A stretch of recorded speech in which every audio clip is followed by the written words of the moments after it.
बिस्मिल्लाहिर्रहमानिर्रहीम। अस्सलाम वालेकुम। मैं हूं मुर्तज़ा रिजवी। नाज़रीन, इस वक्त हमने क्योंकि बहुत सारे प्रोग्राम्स इस हवाले से किए थे, आपने मुख्तलिफ और वीडियोस के अंदर भी हमें देखा था कि हमने कॉन्फ्लिक्ट ऑफ इंटरेस्ट की बात की थी। ताबिश गौहर साहब की जो अपॉइंटमेंट हुई थी as special advisor to prime minister, वहाँ से खराबी स्टार्ट हुई। और खराबी स्टार्ट क्यों हुई? क्योंकि उन्होंने अपने मंजूर नज़र लोगों को कुछ ऐसी की पोस्ट्स के ऊपर ले जाना शुरू कर दिया कि जहां पे ले जाते हुए एक और फिनोमिना स्टार्ट हुआ, और उसको हम कहते हैं अपने एक आम जबान में कॉन्फ्लिक्ट ऑफ इंटरेस्ट। इसमें सिलसिला सबसे पहले जो हमारे सामने आया वो मुख्तलिफ ऐसी अपॉइंटमेंट्स थी जिसके अंदर के एनटीडीसी के अंदर नवेद इस्माइल साहब की अपॉइंटमेंट थी, और मुख्तलिफ ऐसे एनर्जी सेक्टर्स के अंदर जहाँ पे आईपीपीज भी शामिल हैं और दूसरे ऐसे डिस्ट्रीब्यूशन एजेंसी शामिल हैं जो कि मुल्क भर में मुख्तलिफ इलाकों में, मुख्तलिफ शहरों में जो बिजली की सप्लाई और तरसील का निज़ाम होता है उसको डिस्ट्रीब्यूट करने वाली और उसको जो है वो रेगुलेट करने वाली बॉडीज थी। जुबैर साहब हमारे साथ मौजूद हैं, सीनियर जर्नलिस्ट हैं इस हवाले से, और काफ़ी इनकी तहकीकात हैं। जुबैर साहब, अपनी इंसाइट दीजिएगा इस पूरे केस के हवाले से कि जहाँ से ताबिश गौहर साहब का सिलसिला शुरू हुआ और उनको chairman sorry advisor to prime minister की जो होता है उससे हाथ धोना पड़ा। थोड़ा सा बताएंगे हमें। जी अस्सलाम वालेकुम। सॉरी कि थोड़ा सा लेट ज्वाइन करना पड़ा। और ये कि जैसे कि आपने कहा कि ताबिश गौहर वो इस सिलसिले की एक कड़ी है। और ये जो लूप है, ये अगर हम 2007-2008 से काउंट करते हैं तो वहां से के इलेक्शन के बाद जब एक ऐसी टीम जो नेशनल ग्रिड की तरफ आती है तो उसमें दो चीजें सामने जाहिर होती हैं जिस पर जो है वो इन्वेस्टिगेशन जो है वो हमारा कलम जो है वो उसने बोलना शुरू किया। सबसे पहले तो मैं आपको बताऊं कि ताबिश गौहर साहब कराची से ताल्लुक है इनका, और एक ऐसी टीम लेकर के इलेक्ट्रिक में आए कि जब के इलेक्ट्रिक में माली बहरान जो है ना उसका सिलसिला शुरू हुआ था। उसके बाद से कॉन्फ्लिक्ट वहां कुछ हुए, उनको वहां से रिजाइन देना पड़ा। इसके बाद उन्होंने स्विच किया। एक कंपनी है बाइको।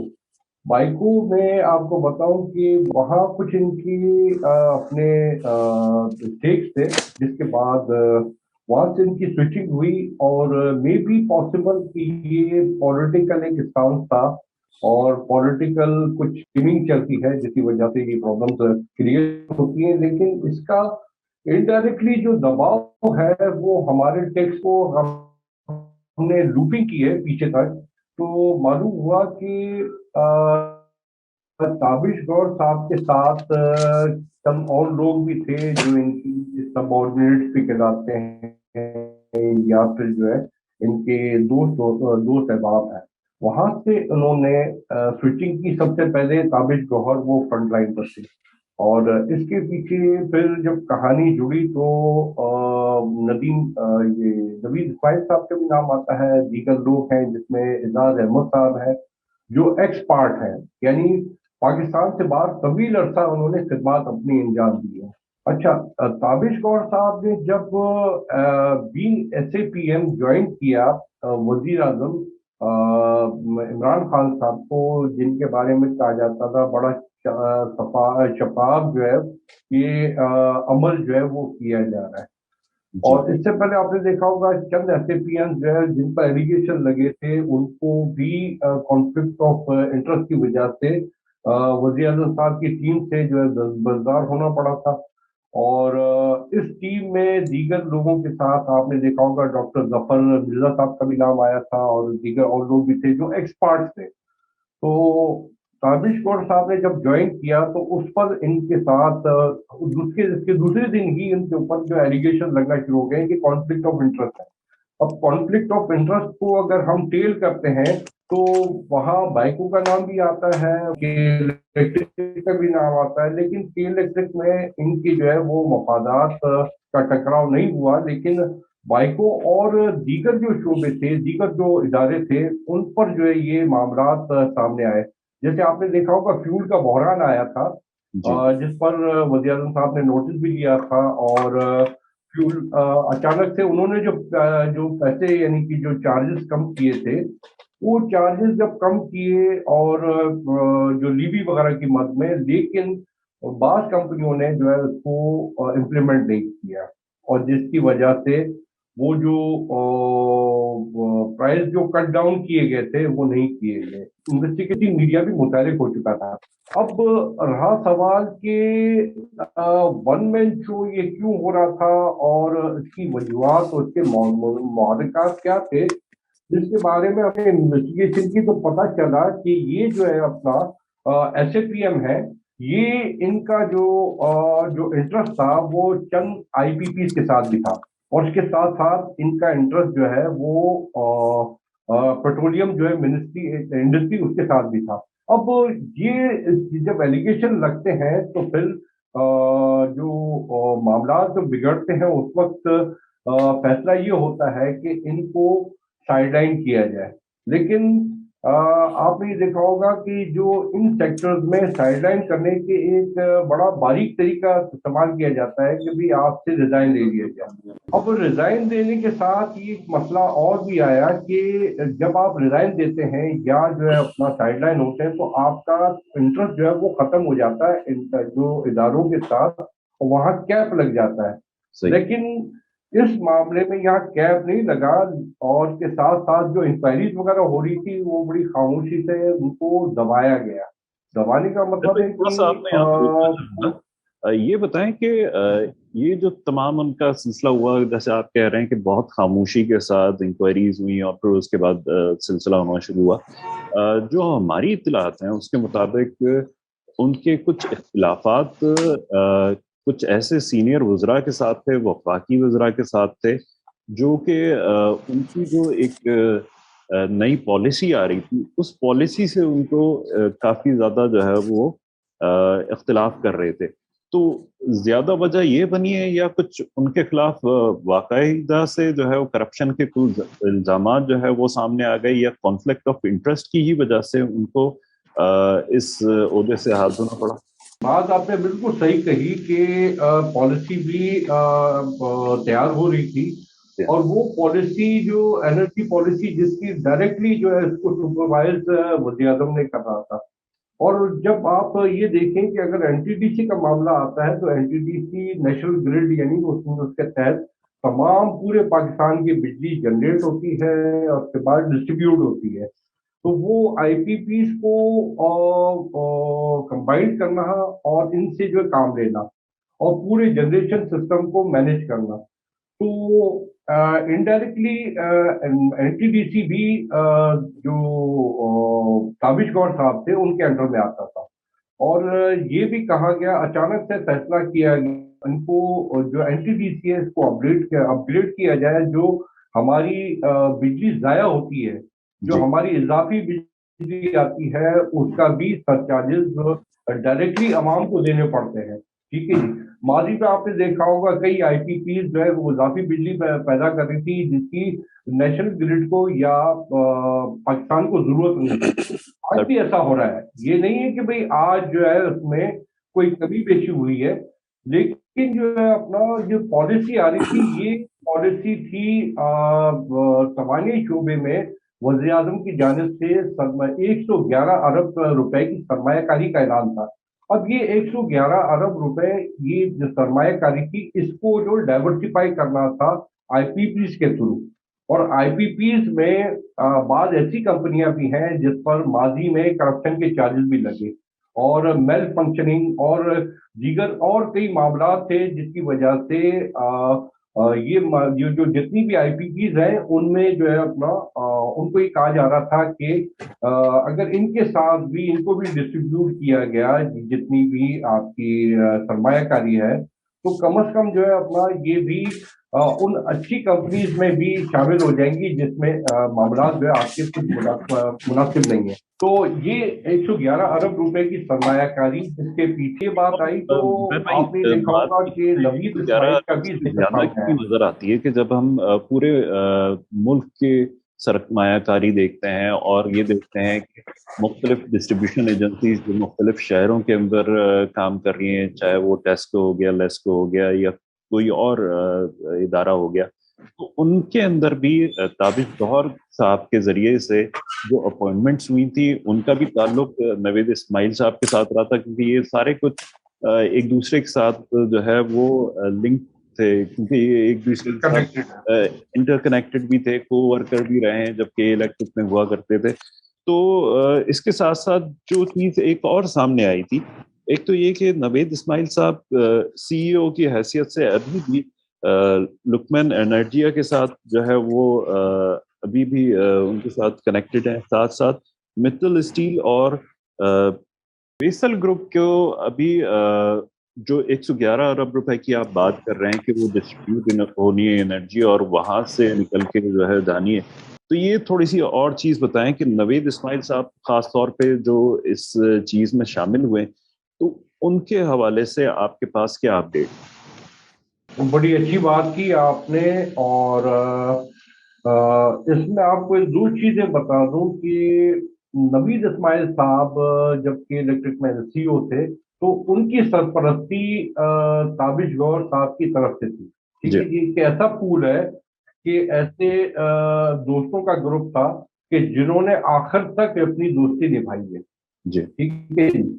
ये और बात है कि इसकी वजह से, इस दोस्ती की वजह से आवाम को क्या नुकसान हुआ, और जो भारी भरकम तनख्वाहें के इलेक्ट्रिक में भी लेते थे, जब केईएसी कहलाता था उस जमाने में भारी मेहनताने लिए जाते थे, और इसका जो इनडायरेक्टली बोझ पाकिस्तान के हुसन कराची के जो सार्फिन उनके बिलों में पड़ता था। अब सही। बात रही नवीद इस्माइल की, तो नवीद इस्माइल जो है वो उन्हें माजी में अगर आप बैकग्राउंड में जाए तो उन्हें माजी के अदवार में इनको निकाला गया था जी हाँ बिल्कुल। बेड परफॉर्मेंस की वजह से।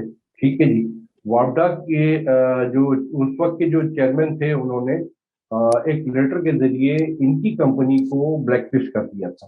अब नवीद इस्माइल साहब और एजाज अहमद साहब इनकी सरपरस्ती ताबिश गौर साहब कर रहे थे सही। बज़ाहिर, जो ये कहा जाता है। और इसके बारे में आपको ये बता दूं कि नवीद इस्माइल साहब के बारे में जब हमने इन्वेस्टिगेट किया तो पता चला कि वो ऐसी कंपनी जेनको के सीईओ है जिसका हेडक्वार्टर लग्जमबर्ग में है। वहां जब मालूम किया गया तो मालूम ये हुआ कि जेनको कंपनी जो इनके साथ को रिलेटेड है, उनका एक मंसूबा था तवानाई का। उस तवानाई मंसूबे की देखभाल, लुकआफ्टर वगैरह ये सारा नवीद इस्माइल साहब की कंपनी कर रही थी।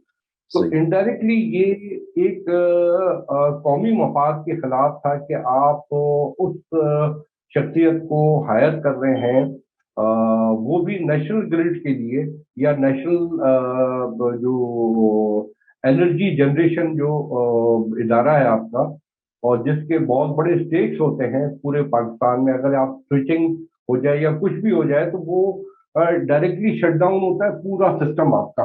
जी तो और दूसरा ये कि उससे आप जो है अपना पूरे मुल्क की बिजली को डिस्ट्रीब्यूट करते हैं। सही। तो उसके साथ जिसका रिलेशन हुआ है आपने वो। सारा कुछ इन्वेस्टिगेट किया है। हमारे जी साथ मौजूद हैं अजहर सिद्दीकी साहब। सर थोड़ा सा जी बताएंगे इस हवाले से कि आपने जो एक केस रिट पिटीशन के तौर पे और अदालत में दायर किया है, उसमें 28,550/21। सर इस केस के हवाले से थोड़ी सी तफसीलात हमें बताएं कि इस केस का अभी कहाँ तक स्टेज पहुंचा है।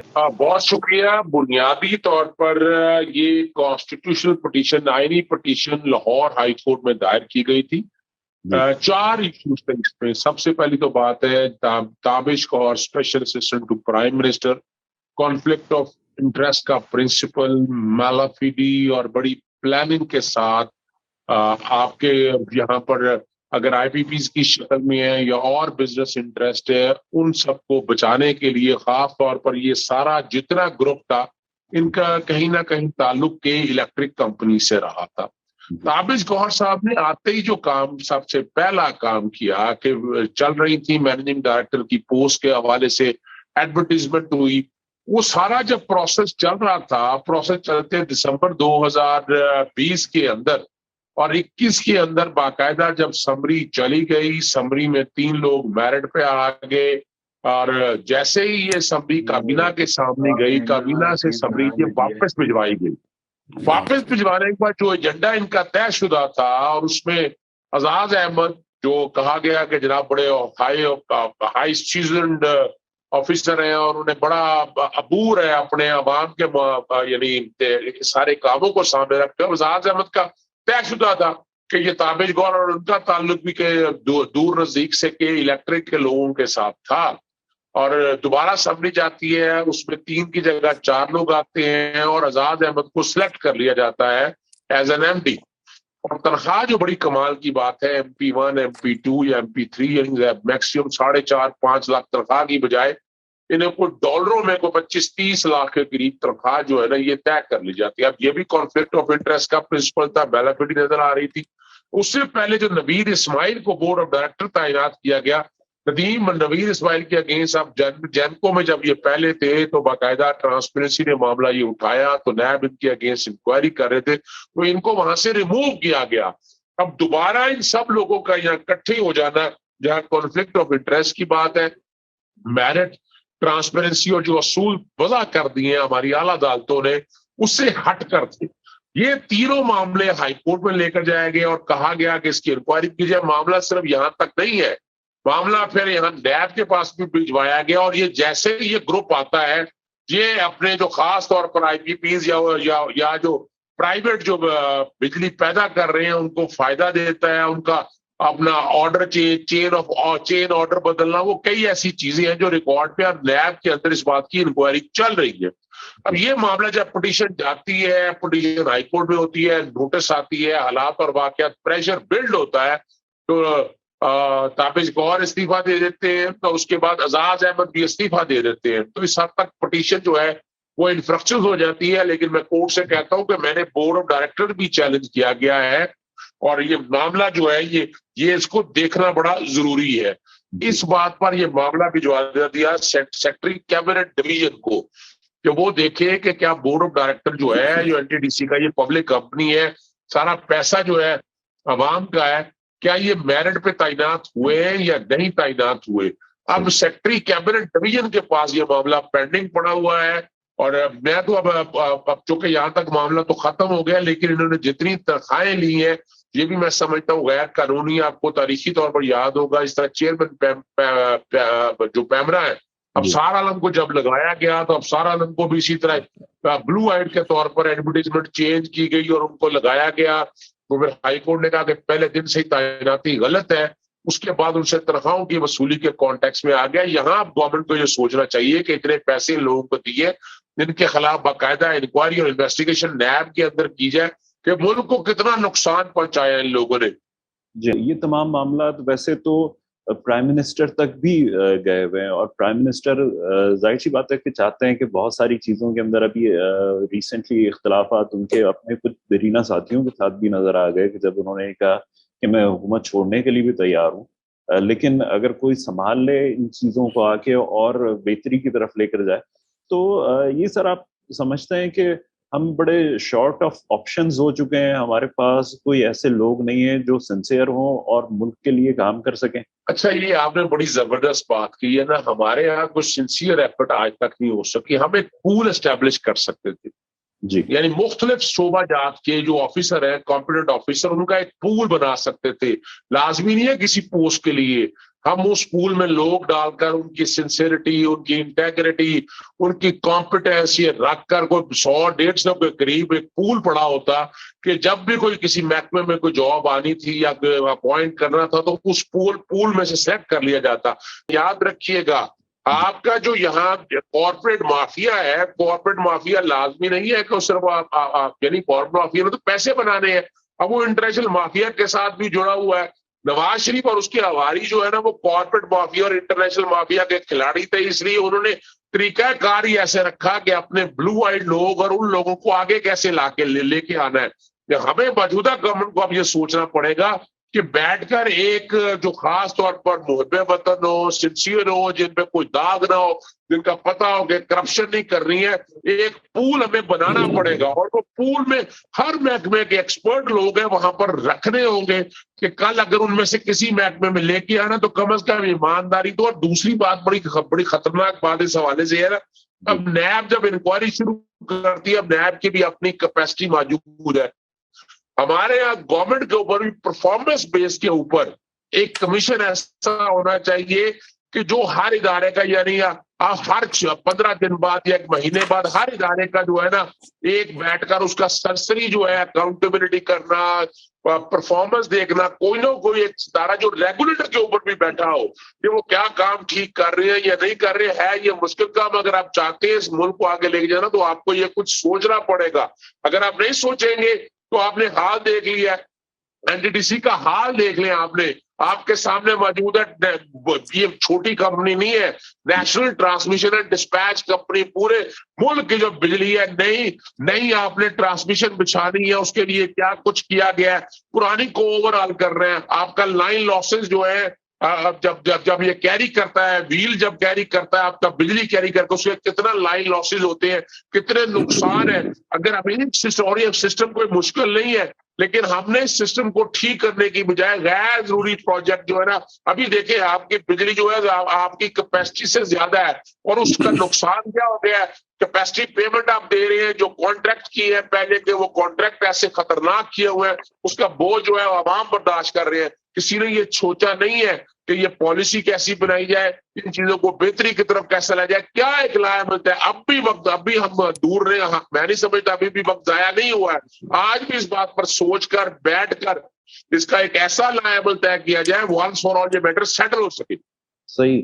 اچھا فرید صاحب، تھوڑا سا آپ کی طرف بھی آتے ہیں، یہ بتائیں کہ اب جو کیس آپ نے درج کیا ہوا ہے اس میں کون سی ایسی چیز ہے جو آپ سمجھتے ہیں کہ ایک عام آدمی کو اس سے سب سے زیادہ فائدہ ہونے والا ہے کہ جب آپ اس کیس کو پرسو کریں گے اور تمام چیزیں منطقی انجام تک پہنچیں گی؟ السلام علیکم، بہت بہت شکریہ تمام لوگوں کا.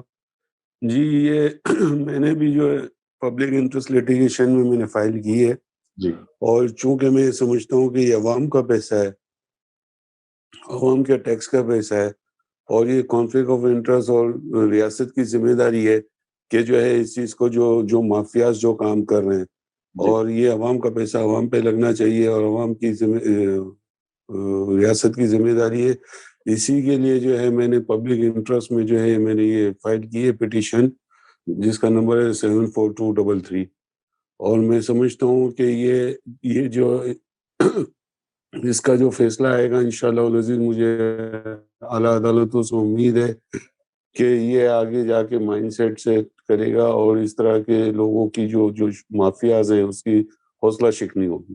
اس وقت اظہر صاحب ایک آخری چیز جو آپ اس کیس کے حوالے سے سم اپ کرنا چاہیں کہ کیا چیز آپ سمجھتے ہیں کہ آگے چل کے ان چیزوں کو، جیسے کہ آپ نے کہا کہ ایک پول بنا دیا جائے، پول کے علاوہ ایسی کون سی چیز ہے کہ جس کے ذریعے سے خاص طور پر نظر رکھی جا سکے؟ اچھا دیکھیں، میں ایک چیز آپ کو بتاتا چلوں، آپ اندازہ لگائیں وہ مافیا اس حد تک صلاحیت کر چکا ہے کہ ابھی ریسنٹ جو بجائے یہ کہ NTDC 4 مہینے سے پہلے استعفیٰ دے کے آپ پچھلا سارا پروسیس کمپلیٹ ہو گیا، 3 بندے آپ کے پاس وہ شارٹ لسٹ موجود ہے، ان میں سے کسی کو تعینات کر دے. انہوں نے کہا نہیں، بندہ اپنا تعینات کر رہا ہے، اور وہ بندہ تعینات اپنے کرنے کے لیے انہوں نے جو ریسنٹ ایڈورٹیزمنٹ دی اس میں ایج بھی آپ کو پتا ہے 58 ایئرس کر دی گئی 62 سال کی بجائے. اس کا مطلب ہے کہ بلو آئٹ بیٹھ کر، اور یہ مجین تابش گور کے جانے کے بعد بھی یہ حالات اور واقعات جاری ہیں. شاید وزیر اعظم یا باقی لوگوں کو اس کانٹیکسٹ میں نہیں ہے. ساتھ ساتھ جو آپ نے ایکٹنگ چارج دے دیا، ایکٹنگ چارج بھی یعنی اسی گروپ میں سے وہی بندہ جو تھا تاکہ وہ پالیسیز جاری رہے اور وہ یعنی وہاں سے نکلنے کے باوجود کی جو کہ بورڈ آف ڈائریکٹر نوید اسماعیل وغیرہ کی سربراہی میں بیٹھا ہوا ہے اور وہ چاہتے ہیں کہ ان کا بندہ وہاں پر موجود رہے. اب جو اگلی بات لے کر چل رہی ہے نا یہاں دیکھیے، اب میں جو سمجھتا ہوں یہاں پر آپ کو پتا ہے پبلک سیکٹر کمپنیز کو کنٹرول کرنے کے لیے کارپوریٹ گورننس رولز 2013 بنے، SCCP نے بنائے، لیکن آپ دیکھیں اس پہ عمل درآمد نہیں ہو رہا ہے. یہ آپ اور ہم سارا کچھ دیکھ چکے ہیں، اس پہ ابھی تک عمل درآمد اس طرح ہو نہیں پایا ہے. ہمیں یہاں پر اس طرح کا ایک سٹرکچر ایسا بنانا ہے جو کارپوریٹ جو پبلک لمیٹڈ کمپنیز ہیں یا اتھارٹیز ہیں ان کو اکاؤنٹیبل کرنے کے حوالے سے یہ صرف ایڈمنسٹریٹو طور پر باتیں ہو رہی ہیں. اگر کرپشن وغیرہ تو وہ نیا بھی دیکھے، لیکن اس کی administrative capacity, power, due diligence ہو رہی ہے کوئی نہ کوئی ایسا محکمہ، اور وہ آپ کو ایک اسٹیچوٹری آرگنائزیشن ایسی بنانی پڑے گی جو ان سب چیزوں کو بیٹھ کے ایک روف کے اندر بیٹھ کر کنٹرول کر سکے. اور ہر ریگولیٹری محکمے کو، کوئی یہ نہیں ہے مادر پدر آزادی نہیں ہے، پبلک کا پیسہ ہے، عوام کا پیسہ ہے. جب عوام کا پیسہ آپ لے رہے ہیں تو احتساب بھی ہونا ہے اور احتساب بھی ہونا ہے، اور اس کو اور وہ باقاعدہ ڈیفینیٹلی. اور وہ محکمہ جو ہے نا، وہ میں سمجھتا ہوں وہ محکمہ آپ خالی وزیر اعظم کے انڈر بھی کر سکتے ہیں، یا اس کو آپ چیف جسٹس وغیرہ سپریم کورٹ کے اس کے کانٹیکس میں بھی کر سکتے ہیں. کوئی نہ کوئی سپرویژن ایسی اویلیبل ہونی چاہیے جس سے یہ ہو سکے گا کہ اس طرح کی یہ گڑبڑ نہیں ہو سکے گی، ہینگی پینگی نہیں ہو سکے اور چیزیں بہتری کی طرف جا سکیں. صحیح. اچھا فرید صاحب، یہ تھوڑا سا بتائیے گا، کیونکہ ادارے ہم عام طور پہ دیکھتے ہیں کہ اتنے زیادہ کام نہیں کر پاتے ہیں. تحقیقاتی ادارے اگر عدالتوں میں بھی چلے جائیں تو کافی ایک لینتھی پروسیس ہو جاتا ہے. اس سے بچنے کے لیے کیا آپ سجیسٹ کر سکتے ہیں؟ جی، میری سجیشن ناقص رائے کے مطابق میرٹ کو فالو کرنا چاہیے. اور جتنی بھی آپ دیکھیں کہ کارپوریٹ لیول پہ جو ACCP نے، جیسے حضرت صاحب نے کہا کہ گائیڈ لائن بنی ہوئی ہے کہ کس میرٹ پہ جا کے ان کو اپوائنٹمنٹ کرنی ہے، تو انفارچونیٹلی ہمارے یہاں جو ہے وہ اس چیزوں کو جو ہے وہ اوور لک کر دیا جاتا ہے، فالو نہیں کیا جاتا. تو میں سمجھتا ہوں کہ جو گائیڈ لائن بنی ہوئی ہے بینگ جب اداروں کے اندر جو تعیناتی کرنی ہو، CO یا مختلف اداروں کے سربراہان کی تعیناتی کے موقع پہ آپ نے ACCP کی جو گائیڈ لائن ہے اس کی بنی ہوئی تو ہے، لیکن میں سمجھتا ہوں کہ اس کی امپلیمنٹیشن ہونی چاہیے اور میرٹ پہ جو ہے ان کو سلیکشن کرنی چاہیے، اور یہ دیکھنا چاہیے کہ پولیٹیکل ایفیلیشن نہ ہو، منظور نظر لوگوں کو نہ کیا جانا چاہیے. صحیح. ہمارے یہاں بدقسمتی سے جو اداروں کی تباہی ہو رہی ہے وہ پولیٹیکل ایفیلیشن کے ساتھ ہو رہی ہے. جی، بات یہی ہے کہ پولیٹیکل انفلوئنس اور پولیٹیکل پریشرز کو دیکھتے ہوئے اگر کوئی اپوائنٹمنٹ کی جاتی ہے تو ایسے میں ظاہر سی بات ہے کانفلکٹ آف انٹرسٹ بھی آئے. تو ایسی صورتحال کے اندر بہرحال ایک چیز ہمارے سامنے ہے کہ مختلف SCCP کے رولز ہیں، ان کے مطابق جو اپوائنٹمنٹ ہونی چاہیے وہ کی جائے، اور ساتھ ساتھ ایسے لوگوں کو جو کہ انٹر کنیکٹڈ رہے ہیں ان کے حوالے سے جو مختلف ہمارے تحقیقاتی ادارے ہیں، اگر وہ کوئی رپورٹ پیش کر سکیں تو وہ پک اینڈ چوز والی صورتحال ان کے پاس واضح طور پہ موجود رہے. کیونکہ بیوروکریٹک اگر سیٹ اپ میں کوئی چیز تبدیل کرنی ہو تو وہ واضح طور پہ بڑا مشکل ہو جاتا ہے، اور یہ تمام چیزیں لے کے چلنا ایک پبلک انٹرسٹ میں وہ کافی ایک مشکل ٹاسک ہو جاتا ہے. بہرحال بہت شکریہ آپ تمام پارٹیسپینٹس کا ہمارے پروگرام میں شامل ہونے کے لیے. زبیر یعقوب صاحب کی جو ہے وہ تھوڑی طبیعت ناساز تھی، وہ ارلی چلے گئے ہیں.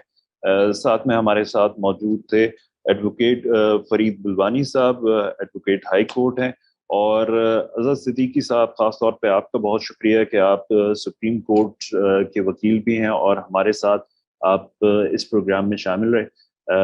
آپ سب لوگوں کا بہت شکریہ. جو لوگ ناظرین ہمارا یہ پروگرام دیکھ رہے ہیں ان کے لیے بھی ہم انشاءاللہ آگے چل کے بھی ایسے ہی ایکسپرٹس کے ساتھ ان تمام ایسی چیزوں کے اوپر کہ جو کہ پبلک انٹرسٹ کی ہیں اور پبلک انٹرسٹ کے حوالے سے ہم بات کرتے ہیں، تو ان تمام لوگوں کو انشاءاللہ پھر کسی اور پروگرام میں کسی اور دن شامل کرتے رہیں گے. اس وقت تک کے لیے اتنا ہی. اپنے میزبان مرتضیٰ رضوی کو اجازت دیجیے.